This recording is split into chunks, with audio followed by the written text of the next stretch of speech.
घाटशिला में उपचुनाव को लेकर पार्टी की क्या रणनीति है? क्या उनके जेएमएम जो है उनके पुत्र को लड़ाने की तैयारी कर रही है? क्या सुमेर सोरेन मंत्री बनने वाले हैं? हमारे दिवंगत नेता रामदास सोरेन के असमय निधन से ये उपचुनाव होना तय है।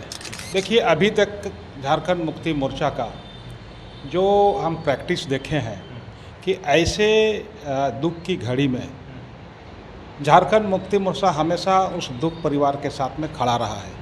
क्या आप जो है चुनाव को लेकर क्या सोचते हैं? लोग कह रहे हैं कि भाई आप भी जो है कहीं हो सकता है पुराने पार्टी के संपर्क में होंगे। वो लोग अपने अपने तरीके से कायस लगा रहे हैं। देखिए, 2024 में मैं रामदास के साथ खड़ा था और मैंने उसे यही कहा था कि रामदास जी, आप चिंता मत करो, राम के साथ लक्ष्मण आ गया है। तो मैं कल भी रामदास के साथ था और आज भी रामदास के परिवार के साथ हूँ और आगे भी रहूँगा। 2024 में बीजेपी छोड़ने के पीछे क्या कारण था? क्यों आपने छोड़ा? क्या चंपई सोरेन को पार्टी में आने से आप कंफर्टेबल नहीं थे? 25 साल भारतीय जनता पार्टी में तन मन धन से काम किया। हमें तकलीफ इस बात का था कि 24 के समय में जो इलेक्शन का जो आम चुनाव हुआ, विधानसभा चुनाव, ये महसूस हुआ ठीक है, टिकट नहीं देना अलग विषय है, लेकिन अगर मान लिया इतनी वर्षों तक जिसने समय दिया है पार्टी को, उस कार्यकर्ता के साथ में आप संवाद करने तक अगर उचित नहीं समझिएगा तो ऐसे संगठन और ऐसे परिवार के साथ में आगे समय कैसे दीजिएगा? चंपई सोरेन वजह नहीं थे पार्टी में आने के बाद उनके पुत्र को पहले से ही कि भाई घाटशिला पर नजर है, वो कारण नहीं थे? नहीं, अब क्या कि भारतीय जनता पार्टी इस क्षेत्र में जो यहाँ के स्थानीय जनप्रतिनिधि या स्थानीय पार्टी के लीडरों को उसके साथ में बैठ करके आत्मीय संवाद की अभाव है। किसी ने कहा है, किसी ने नहीं कहा है, लेकिन तकलीफ तो अधिकांश कार्यकर्ता को रहा है कि अपने कार्यकर्ता का बीच में अगर किसी को चुनाव लड़ाया जाता, सब एक्सेप्ट करते हैं। इस उपचुनाव में क्या देख रहे हैं बीजेपी के लिए? किस तरीके का, क्या उनके लिए एक और मौका मिल गया है या फिर आपको ये दिखेगा कि भाई अपनी डफली अपनी राख? देखिए, बीजेपी सांगठनिक स्तर से पूर्वी सिंहभूम और खासकर ग्रामीण जिला में काफ़ी कमज़ोर है और कमज़ोर इस मायने में है कि अब वो केवल पेपर की राजनीति, पोर्टल न्यूज़ के राजनीतिक के माध्यम से सुदूर गांव में और जनता के साथ में सेवा से कोई तत्परता नहीं है। सर, बाबूलाल सोरेन फिर से उपचुनाव लड़ते हैं, इसलिए कि अब तो एक ही सीट रहेगा, उपचुनाव हो रहा है, चंपई सोरेन वहाँ रहेंगे, पूरी पार्टी रहेगी, तो कितना मुश्किल आप लोगों को उपचुनाव में टक्कर मिलने वाला है? कोई मुश्किल नहीं है। बाबूलाल सोरेन दूर दूर तक झारखंड मुक्ति मोर्चा के टक्कर पे नहीं है। अब भारतीय जनता पार्टी से कौन चुनाव लड़ता है, बाबूलाल लड़ता है या कोई और भी लड़े, कोई भी लड़े, झारखंड मुक्ति मोर्चा उस घाटशिला विधानसभा से भारी मतों सीट जीतेगा। ये संगठन को विश्वास है और हम लोग को भी विश्वास है।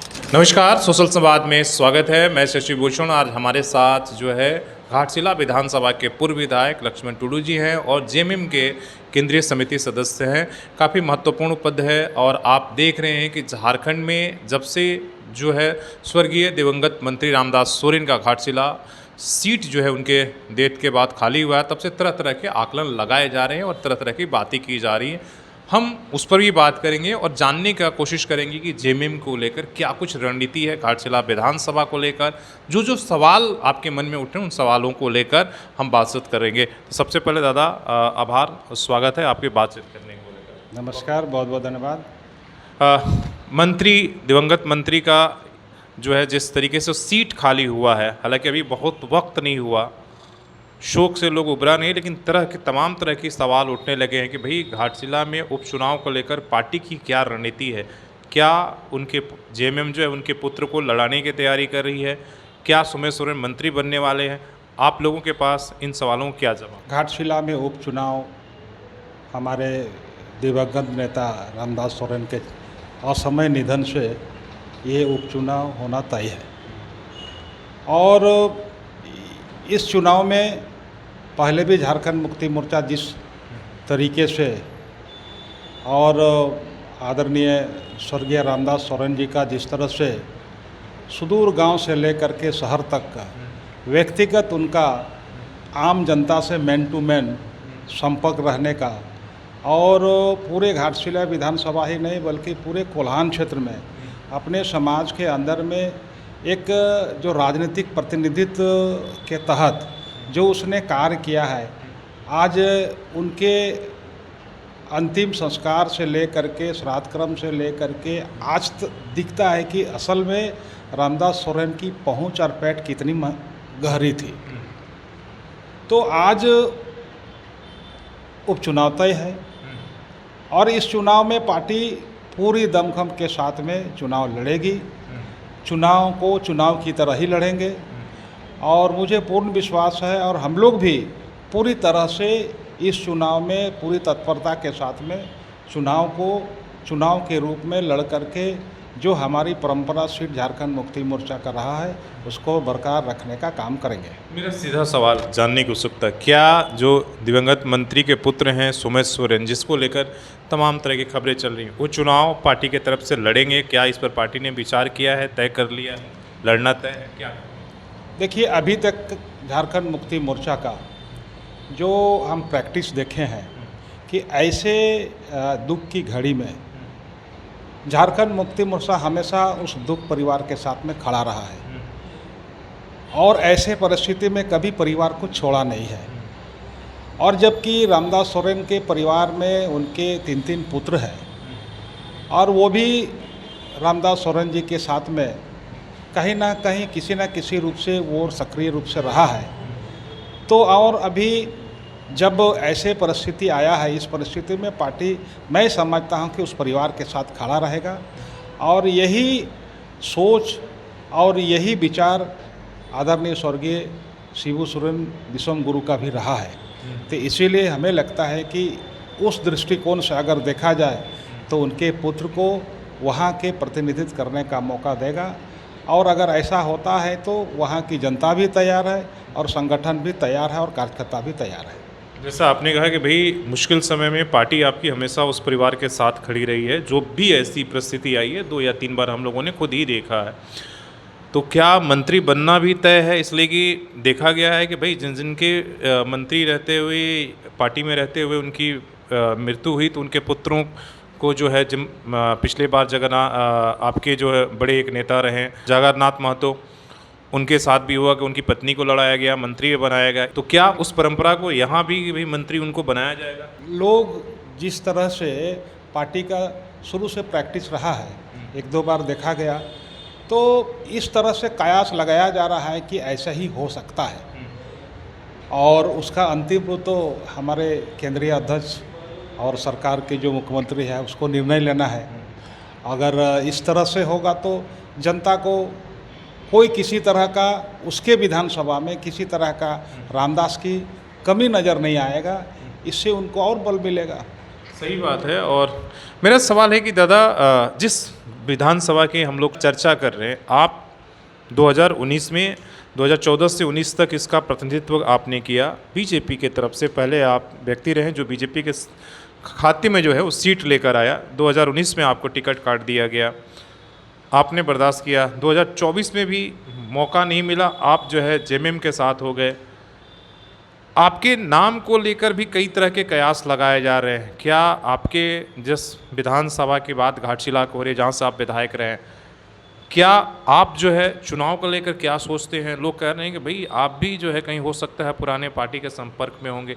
आप इस पूरे प्रकरण को किस तरीके से देखते हैं कि 2024 में जब गए बीजेपी को आपने छोड़ा और अब जो है इसमें आप किस तरीके से अपना देखिए, 2024 में मैं रामदास के साथ खड़ा था और मैंने उसे यही कहा था कि रामदास जी, आप चिंता मत करो, राम के साथ लक्ष्मण आ गया है। पहले आप अकेले थे, अब लक्ष्मण आपके साथ है। तो मैं कल भी रामदास के साथ था और आज भी रामदास के परिवार के साथ हूँ और आगे भी रहूँगा। कोई कन्फ्यूज़न नहीं है? जो इतनी बातें हो रही हैं कि भाई आप, वो लोग अपने अपने तरीके से कायास लगा रहे हैं, अपने लोग अपने तरीके से। लक्ष्मण टुडू जी जेएमएम के साथ बने हुए हैं, रामदास के परिवार के साथ। बिल्कुल बिल्कुल। जो आपने रामदास सोरेन के साथ किया वो सुमेश सोरेन के लिए भी आप जो है आशीर्वाद बिल्कुल, ये पार्टी का जो निर्देश होगा उस निर्देश को पूरी तरह से निष्ठापूर्ण तरीके से हम लोग पालन भी करेंगे। हमारा मकसद होगा वहाँ झारखंड मुक्ति मोर्चा चुनाव जीते और अच्छी मार्जिन से जीते। मेरा एक सवाल रहेगा, हालांकि पुराना हो गया, 2024 में बीजेपी छोड़ने के पीछे क्या कारण था? क्यों आपने छोड़ा? क्या चंपई सोरेन को पार्टी में आने से आप कंफर्टेबल नहीं थे या क्यों आपने छोड़ा? देखो, मैंने 25 साल भारतीय जनता पार्टी में तन मन धन से काम किया। तो मैंने जब किसी समाज का मैं प्रतिनिधित्व करता हूँ, देखिए हम लोग एज ए ट्राइबल, अगर या आप ही क्यों ना हो, कोई भी व्यक्ति जिस समाज से है, किसी राजनीतिक दल में अगर प्रतिनिधित्व करता है तो उसके समाज उस कार्यकर्ता से अपेक्षा रखता है कि कुछ समाज को देगा। इन 25 वर्षों में हमने लगातार कई तरह के सामाजिक कार्यक्रम को लेकर के समाज के मुद्दे को राजनीतिक पटल के माध्यम से समाज और समाज की जनता का हम लोग ने विषयों का समाधान किया।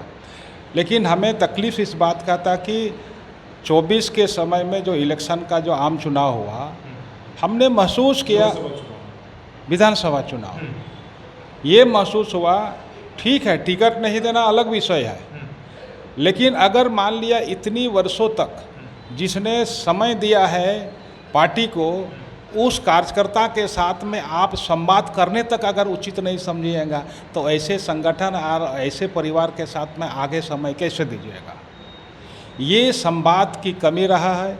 चूँकि हमने कहा था कि क्या चल रहा है, क्या हो रहा है, लोग बोला कि सब कुछ ठीक है, लेकिन कहने का मतलब है जब सब कुछ ठीक है, मेरे पूछने से उसके बाद आप कुछ नहीं बोलोगे, कहने का मतलब है कि पार्टी के अंदर में संवाद का अभाव भारतीय जनता पार्टी में चल रहा है। चंपई सोरेन वजह नहीं थे पार्टी में आने के बाद? उनके पुत्र को पहले से ही कि भाई घाटशिला पर नजर है, वो कारण नहीं थे कि बीजेपी में चंपई सोरेन हो गए, तो इसलिए लक्ष्मण टुडू देखे कि अब वहाँ हमारा किसी भी तरह का ज़रूरत नहीं लग रहा है बीजेपी को, ये कारण वजह नहीं? अब क्या कि भारतीय जनता पार्टी इस क्षेत्र में जो यहाँ के स्थानीय जनप्रतिनिधि या स्थानीय पार्टी के लीडरों को उसके साथ में बैठ करके आत्मीय संवाद की अभाव है। वो भारतीय जनता पार्टी जो हमने महसूस किया उस समय कि भारतीय जनता पार्टी केवल समझाता है, लोगों को समझता नहीं है।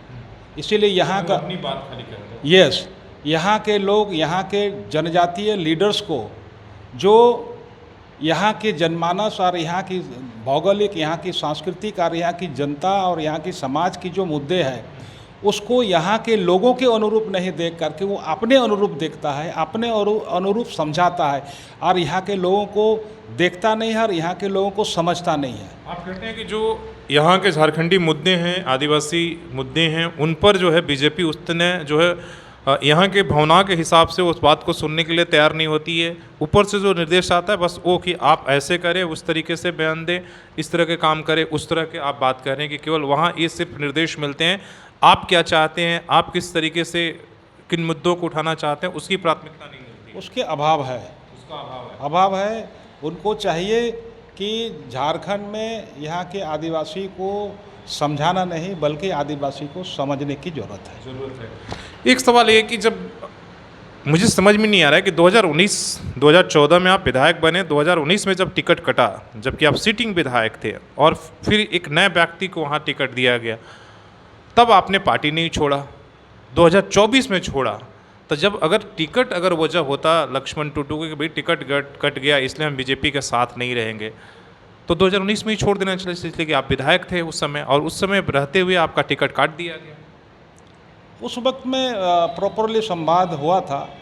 क्या नहीं, क्या है कि उस समय का जो सिचुएशन था, उस समय जो हमारे बीच में, देखिए कार्यकर्ता है, हर कार्यकर्ता को दावा करना उसके मौलिक अधिकार रहता है। तो पार्टी के अंदर के कार्यकर्ता जो प्रयास कर रहे थे उनको चुनाव लड़ाया गया, इसलिए हम लोग कोई दुख नहीं था। टिकट काट के दूसरे कार्यकर्ता को दे दी गई आपको? कोई अपने संगठन के कार्यकर्ता को देना और दूसरा को एक पैराशूट की तरह ले आकर के टिकट देना, दोनों में तो अंतर है ना। मतलब तो आप मानते हैं ना कि बाबूलाल सोरेन, चंपई सोरेन जो आपको पिछले बार 2019 में टिकट काटा, उससे ज़्यादा तकलीफ ये हुआ कि आप बाहर से चंपई सोरेन और बाबूलाल सोरेन को लेकर आ, इसलिए? हमारी अकेले नहीं, किसी ने पार्टी छोड़ा, किसी ने तटस्थ रहा। तकलीफ तो किसी ने कहा है, किसी ने नहीं कहा है, लेकिन तकलीफ तो अधिकांश कार्यकर्ता को रहा है कि अपने कार्यकर्ता का बीच में अगर किसी को चुनाव लड़ाया जाता, सब एक्सेप्ट करते हैं। इस उपचुनाव में क्या देख रहे हैं बीजेपी के लिए, किस तरीके का, क्या उनके लिए एक और मौका मिल गया है, या फिर आपको ये दिखेगा कि भाई अपनी डफली अपनी राग, सब अलग अलग संगठन अलग लड़ेगा और बाकी जो है आपको क्या दिख रहा है उपचुनाव में बीजेपी की तरफ से? देखिए, बीजेपी सांगठनिक स्तर से पूर्वी सिंहभूम और खासकर ग्रामीण जिला में काफ़ी कमज़ोर है, और कमज़ोर इस मायने में है कि अब वो केवल पेपर की राजनीति, पोर्टल न्यूज़ के राजनीतिक के माध्यम से सुदूर गांव में और जनता के साथ में सेवा से कोई तत्परता नहीं है, जिसके वजह से उसकी संगठन जो ज़मीनी स्तर होना चाहिए वो पहुंच संगठन का अब गैप हो गया है। और झारखंड मुक्ति मोर्चा के प्रत्येक गांव में डोर टू डोर संगठन से जुड़ा हुआ लोग आज की तिथि में है, और आपस की सामंजस्य अच्छा है, आपस का जो अंडरस्टैंड है वो अच्छी है, और वो चीज़ का कमी भारतीय जनता पार्टी में है। अगर बाबूलाल सोरेन फिर से उपचुनाव लड़ते हैं, इसलिए कि अब तो एक ही सीट रहेगा, उपचुनाव हो रहा है, चंपई सोरेन वहाँ रहेंगे, पूरी पार्टी रहेगी, तो कितना मुश्किल आप लोगों को उपचुनाव में टक्कर मिलने वाला है? कोई मुश्किल नहीं है। बाबूलाल सोरेन दूर दूर तक झारखंड मुक्ति मोर्चा के टक्कर पे नहीं है। ठीक है, पॉलिटिकल पार्टी, हर पॉलिटिकल पार्टी चुनाव लड़ेगी।